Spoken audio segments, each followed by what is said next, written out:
فرعون کی ایک باندی تھی، مسلمان ہو گئی۔ عورت تو کمزور ہوتی ہے، پھر وہ باندی ہو تو اور کمزور ہوتی ہے، اور کلمہ چھپتا نہیں ہے۔ اس کا ایمان اس کے دل میں تھا، پر وہ نکل ہی پڑا۔ خوشبو کون چھپا سکے؟ خوشبو کیسے چھپ سکتی ہے؟ اس کے ایمان کا پتہ چل گیا۔ فرعون نے اسے پکڑوایا۔ اس کی 2 بیٹیاں تھیں، ایک دودھ پیتی تھی، ایک انگلی پکڑ کے چلتی تھی۔ اس نے بڑے کڑا میں تیل ڈالا، اس کے نیچے آگ جلائی، تیل کھولنے لگا۔ اس نے دربار سجایا اور اس کو اپنی باندی کو بلایا، اس کی 2 بیٹیوں کو بلایا۔ یہ مائیں سن رہی ہیں کہ ماں اولاد کے لیے کیا کچھ کر گزرتی ہے، کیا کچھ کر گزرتی ہے۔ مامتا سے تاریخ بھری پڑی ہے، اور اللہ نے بھی جو اپنی محبت کو تشبیہ دی ہے کہ میں اپنے بندوں سے محبت کرتا ہوں، تو باپ کی محبت سے تشبیہ نہیں دی۔ اللہ نے کہا میں ماں سے 70 گنا زیادہ پیار کرتا ہوں۔ اس نے کہا فرعون نے کہا اگر تو موسیٰ کے رب پہ ایمان لائی تو تیری دونوں بیٹیوں کو جلا دوں گا اس تیل کے اندر، اور تجھے بھی جلا دوں گا اس تیل کے اندر۔ ہاں لوگ سمجھتے ہیں موت بہت بڑی سزا ہے۔ ارے جس نے اللہ کو پا لیا اس کے لیے موت تحفہ ہے۔ وہ دنیا کے دکھوں سے نجات پا گیا اور آخرت کی نعمتوں کا حقدار بن گیا۔ تو فرعون کی باندی نے کہا فرعون یہ تو میری 2 ہیں، اگر میرے پاس اور ہوتی، میرے پاس 100 ہوتی تو میں 100 بھی اللہ کے نام پہ قربان کر دیتی۔ فقض ما انت قاض، کر جو تجھے کرنا ہے۔ انہیں بڑی بیٹی کو پکڑا، انہیں کہا اماں ہائے اس ماں سے پوچھو جس کے آگے جلتا ہوا تیل اور اس کی بیٹی کو ڈالا جا رہا ہو، اور وہ اماں کہے، اور اس کا ایک بول ماں کا، ایک بول بیٹی کی جان بچا سکتا ہو۔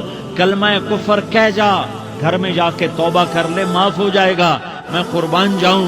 ایک مقام ایمان کا ایسا آتا ہے کہ قربان ہونا زیادہ محبوب ہو جاتا ہے جان بچانے سے۔ انہوں نے کہا اماں، انہوں نے کہا بیٹی صبر، اللہ کے نام پہ قربان ہو جا۔ ادھر آ ستمگر، ہنر آزمائیں تو تیر آزما، ہم جگر آزمائیں نہ کر لبوں کو سی، عشق ہے دل لگی نہیں، سینے پہ تیر کھائے جا، آگے قدم بڑھائے جا، یا زبان حال سے کہہ دے کہ ہاں ستائے جا۔ ہاں عشق کی آگ ایسے ہی بھڑکتی ہے، شمع ایسے ہی فروزاں ہوتی ہیں، یہ کمکمے تو بجھ جاتے ہیں، لیکن یہ ایمان والے جو شمع جلا گئے یہ آج تک روشن ہیں، جن کی روشنی میں چلنے والوں کو راستہ مل رہا ہے۔ انہیں بڑی بچی کو پکڑا، ٹانگوں سے پکڑ کے یوں ڈالا، وہ ہائے کرتی گئی اور وہ چٹک گئی اور وہ جل گئی اور وہ بھن گئی مچھلی کی طرح، تلی گئی مچھلی کی طرح۔ ماں ہے، اس کا کلیجہ پھٹ گیا، لیکن آنکھوں سے آنسو کا ایک قطرہ نہیں نکلا۔ صبر دیکھنا ہو تو اسے دیکھو، صبر پڑھنے سے نہیں آتا، اسے دیکھو ایک قطرہ نہیں نکلا۔ تو اس نے کلیجہ پھٹ گیا، تو اللہ نے ماں کی آنکھوں سے پردہ ہٹایا اور اس نے دیکھا اپنی بیٹی کی روح کو نکلتے ہوئے۔ بیٹی کہہ رہی اماں صبر کرو، ابھی جنت میں اکٹھے ہو جائیں گے۔ پھر انہیں چھوٹی بچی کو پکڑا، دودھ پیتی، جسے پتہ بھی نہیں میرے ساتھ کیا ہونے والا ہے، اس کی تو آہ بھی نہ نکل سکی، اور اسے انہوں نے تیل میں ڈال دیا اور وہ جل کے کوئلہ ہو گئی۔ ماں کی آنکھوں سے پردہ ہٹایا، اللہ نے ماں نے بچی کی روح کو نکلتے دیکھا کہ اماں صبر، ابھی اکٹھے ہو جائیں گے۔ پھر جب اس کو پکڑنے لگے تو اس نے کہا فرعون میری ایک خواہش پوری کرو گے؟ کیا؟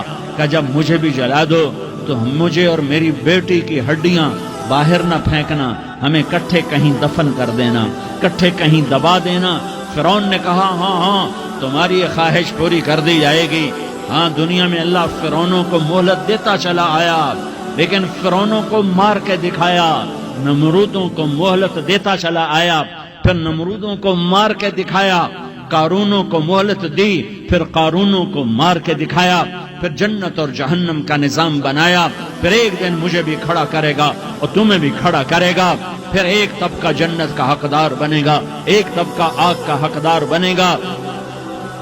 پھینک دیا، جل گئی، ہڈیاں نکل آئیں، انہیں ہڈیوں کو اٹھا کر زمین میں دبا دیا۔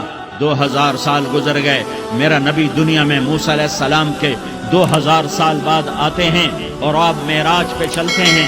جب آپ بیت المقدس سے معراج کو اٹھے تو آپ کو زمین سے جنت کی خوشبو آئی تو آپ نے ارشاد فرمایا جبریل میں جنت کی خوشبو سونگ رہا ہوں، یہ کہاں سے آ رہی ہے؟ تو آپ نے جبریل نے عرض کی یا رسول اللہ فرعون کی باندی اپنی بیٹیوں کے ساتھ اپنی ہڈیوں کے ساتھ جس جگہ پر دفن ہے، جس دن اسے دفن کیا گیا تھا اس دن سے آج تک یہ خوشبو آ رہی ہے اور یہ قیامت تک خوشبودار رہے گا۔ یہ زمین کا ٹکڑا کہ یہاں وہ دفن ہے جس نے اللہ کے ساتھ سودا کر لیا۔